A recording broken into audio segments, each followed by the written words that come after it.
Yes? Oh, it's you, Professor. I was certain it was Hubert coming to drag me back to my duties. Your Majesty, you must know your supreme talents are needed at present. Why not gaze at these documents instead of the sky?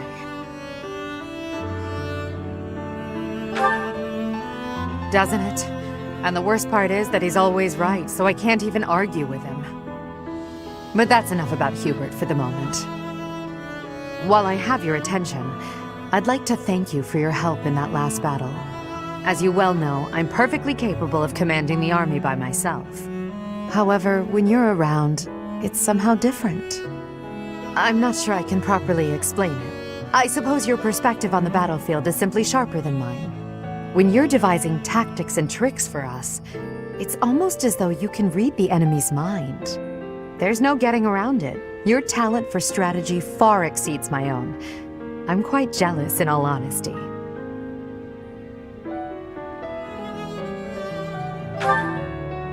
Is that a fact? Well, if you insist. I suppose a flower from another's field is always more beautiful. I'll admit, I think of you as rather detached, so to hear that you have emotions such as jealousy is something of a relief. I can't deny it.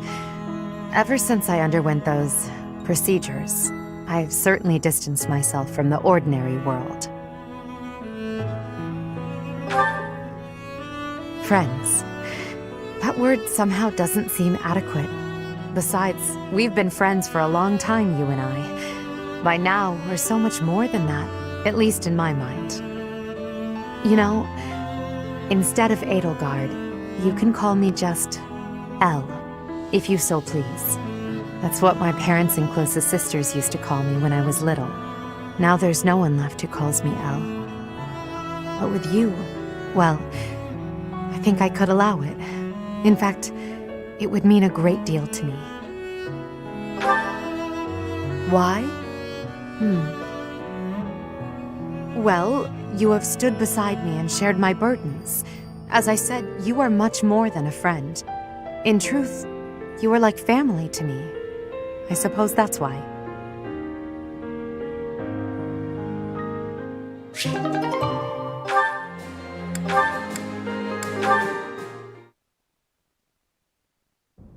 Professor Hanneman, I owe you an apology. Whatever for? I'm not bothered by you investigating my past. So you knew. You're right. I'm afraid I found it difficult to quell my doubts. What happened? It was over 20 years ago. I suppose you had just barely been born, now that I think on it. My younger sister was afflicted by a disease of the heart, and she met with an early death. It is easy to lay blame for such things, but I considered crests themselves to be the root cause. Your father bore a major crest, and both you and your grandfather inherited minor crests. Your sister was born without one, but as the daughter of a family in which crests are prevalent, others saw potential in her. That's why she was married off to a certain noble whose influence was waning. He was undoubtedly desperate for power. But no matter how many children she bore him, none manifested a crest. She fell from her husband's favor and was mistreated, ultimately leading to... As an up-and-coming crest scholar at the time, I knew only despair. What was the use of my research if I could not even save my own sister? That's why you abandoned your position in the Empire and came to Garreg Mach. My sister is far from the only victim. Many noblemen have done the same to their own wives, and I despise them for it. So my quest began. I would unlock the secrets of crests, make them available to any who desired. If I achieved my goal, the nobility would be rendered obsolete, and my sister could finally rest peacefully. However, all these years later, I am still far from achieving my goal. A world in which anyone can bear a crest. That's not so different from a world with no crests at all. quite right. And that is why I have chosen to fight by your side. I cannot say what lies in your past, yet I have seen your ideals and witnessed the power of your two crests. I feel certain that you too are a victim of this world, just like my dear sister. Professor Hanneman, please say no more. I've made peace with my past. Now I look only to the future, to the world we're fighting to create. Very well. But if you will allow it, there is one more thing I would like to say on the subject. When I look at you, I am reminded of my sister, and also of my own youth. Though I could not save my sister back then, I am different now. I can support you and lend you my abilities. I will fight for your cause in whatever way you need. Thank you. That means a great deal to me. Your knowledge and your experience are both invaluable. And your passion, too. I welcome your support. And in turn, I will do my best to earn the trust you have placed in me.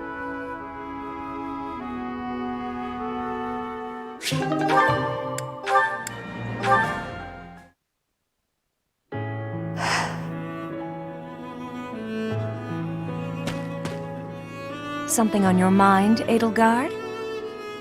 This may not be the best place to sit and think. An archer might try to take a lucky shot at you. Right you are. I appreciate your concern. In here, I'm trapped in a whirlwind of political affairs. I just needed to escape for a moment to get some fresh air. I understand completely. May I ask what was on your mind? I'd like to help. To be honest, I still can't forget what you told me before. I don't want you to misunderstand and think I'm against everything the Church represents. There's good there, buried in the corruption. Still, I find it extremely difficult to step back and accept the good, overlooking all the rest. For the world to start anew, it's necessary for the nobility system and the Church of Seiros to both be completely crushed. Perhaps. I suppose that might be the only way for you to achieve your goals. I believe so. But then I think about people like you, who are devoted to the goddess. People who are unlike the others, who are willing to fight for themselves rather than leaving everything in the hands of a higher power. When I achieve my aim, I'll be crushing your emotional and spiritual support. Yet despite all that, you're still here. Still supporting me. Don't worry yourself about that, Edelgard. People are always weaker than you think, but never as weak as you expect.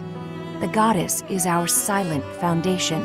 She watches over our every step, but never gets directly involved. You, on the other hand, want to support us with your own flesh and blood, to push us forward toward a better future. As it were, some problems require drastic measures. I believe you know that better than anyone. It takes strength to take those measures. That's why you inspire people. You're probably why some of them get out of bed in the morning. You're too kind.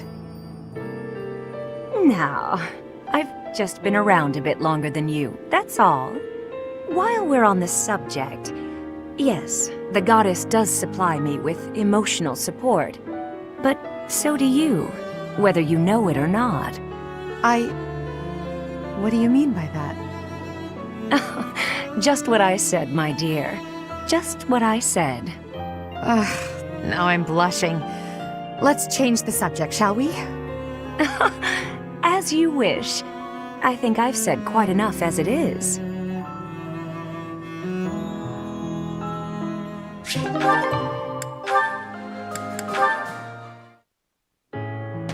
Hello, Ferdinand. Wait, that aroma. Your nose is as sharp as ever, Hubert. Yes, it is a bag of fresh coffee beans. Why did you buy coffee? You said you don't care for it. My stance has not changed. Drab, bitter, with that muddy texture. If I have even a sip, my hands start to tremble. Rather harsh. What are you doing with it then? Well, you see, but wait a moment. What is that? Is that an imported tea from the East? It is indeed. Keen eyes. Flaunting my favorite drink right in front of me. And you do not even drink tea. Fiendish. It is for Edelgard, I assume. Before I answer that, I would like to know what you are doing with the coffee. Well, Is it a gift? Perhaps for someone you fancy? A gift, yes. For you. Who is the unlucky... Did you say for me? This coffee is a gift for me. Have I heard you correctly? Yes, that is what I said. A noble does not go back on his word. Just take it. I should decline. Why? The thought of receiving a gift from you, unbidden and unreciprocated, fills me with revulsion. Therefore, accept this tea as a gift from me. From me? Are you certain? I would hate to deprive the intended recipient of such a fine tea. That would be difficult to do, since I bought it with you in mind. Oh, in that case, thank you. What? You were planning to give this to me all along? That is what I said. Really?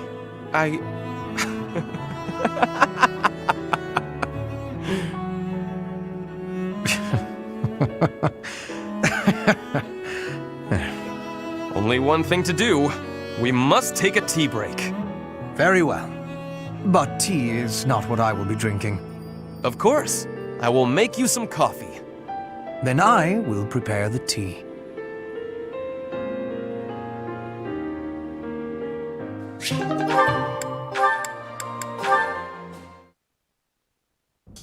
All finished. Time to go. You really must stop sneaking up on me, Shamir. And what if I don't? I can take you. Maybe. Either way, it's a waste to fight an ally. We're allies now? I guess I should be more careful with you. Are you sure it was right to kill them? I believe your mistress told you to let them go. That is exactly what I will say I did. But leaving them alive would have been a mistake. I did what had to be done. Is that so? Maybe you're not just some sycophant. It takes guts to disobey a direct order. Lady Edelgard's time is rightfully occupied with a great deal of concern and contemplation. Her affairs are of far greater consequence than a trifle like this. Much rests on the decisions she makes. But little details of this kind happen to be my area of expertise, so I simply handle them. Better that than to burden her with needless debate. Logical through and through, aren't you? That is how I do things. I like people who are thorough. You seem quite thorough in your methods as well. As a rule, I am. Regarding decisions, I planned on leaving Fodlan after completing my contract. But now I'm starting to think I might stay here. Stay here. I'm forced to wonder what your intentions might be. I have no ulterior motives. I've just grown a little fond of you. Excuse me?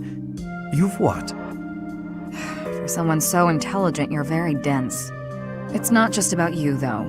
I've learned to like Lady Edelgard and most everyone else here as well. I wouldn't mind staying on to work as your specialist. It's a fine offer.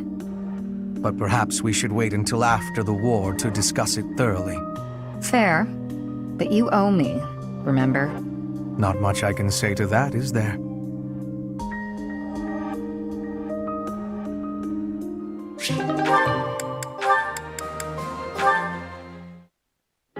How the crimson rain of pain it came, falling hard upon a land aflame, when the sacred blade it split the sky until the heavens heard our cry. In the hour of vengeance will you heed the call? On the red fields of revenge will you help avenge? We must fight strong and stand tall. Oh, Ferdinand! That song! Manuela, hello. What a treat! It is most rare to see you at the training grounds. I have never had the honor of sparring with a princess. Why not grab a sword? Ferdinand, that's called changing the subject. That song you were singing, is it the one you said made such an impression on you? So you heard me. I hope it was not too grating on your ears. You've nothing at all to be embarrassed about. I'm pleased if one of my songs stayed with you like that. Oh, it really takes me back. I remember the big battle in the first act. How the crimson rain of pain it came, falling hard upon a land of flame, when the sacred blade it split the sky, until the heavens heard our cry. In the hour of vengeance, will you heed the call? On the red fields of revenge, will you help avenge? We must fight strong and stand tall. Wow, my heyday is behind me. That's for sure. No, that was wonderful. Exactly the voice I recall from my childhood. To have witnessed this performance in such an intimate setting, I am deeply moved. I cannot stop trembling. I feel as though I am going to cry. You have shaken me to my very core. All right, Ferdinand, relax. I can see that it's affected you deeply. You made a little boy's cherished dream come true. Perhaps you can help realize one more. Another one? And what would that be? Would you do the sword dance with me? The one that accompanied the song? It had a part for a male performer, if I recall. I would be truly honored.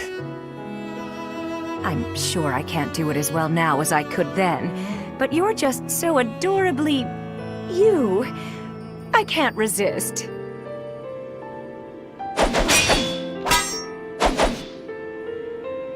Thank you so much. That has long been a dream of mine, and you made it a reality. I gotta say, Ferdinand, you're full of surprises. It was like dancing with a pro. Perfect timing, always in step. All thanks to you. You inspired me.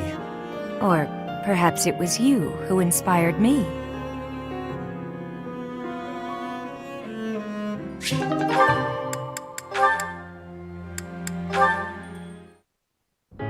You fought well in that battle. You've improved. I couldn't have done it without you. True.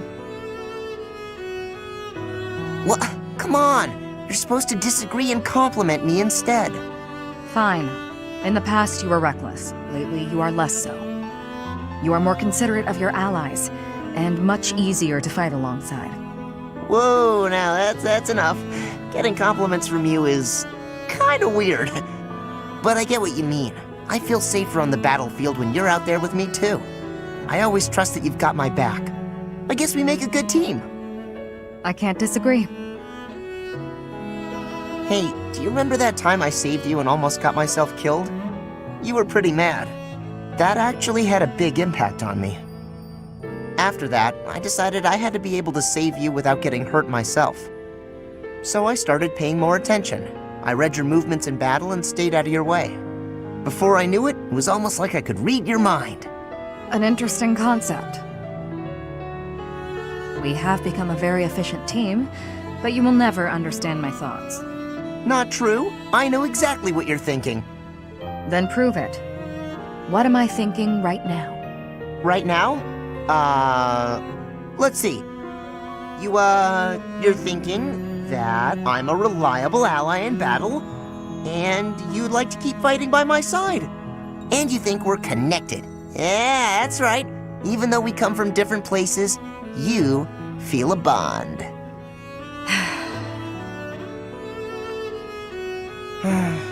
That was all just wishful thinking, wasn't it? I guess I'll never know what's actually going on in your head. Wishful thinking? Huh? Oh, I probably said too much. You did indeed. If you'll excuse me, I gotta go find a hole to bury my head in. Don't worry, your wishes aren't so far from the truth. Now, shall we be off? Huh? What do you mean? Shamir, wait!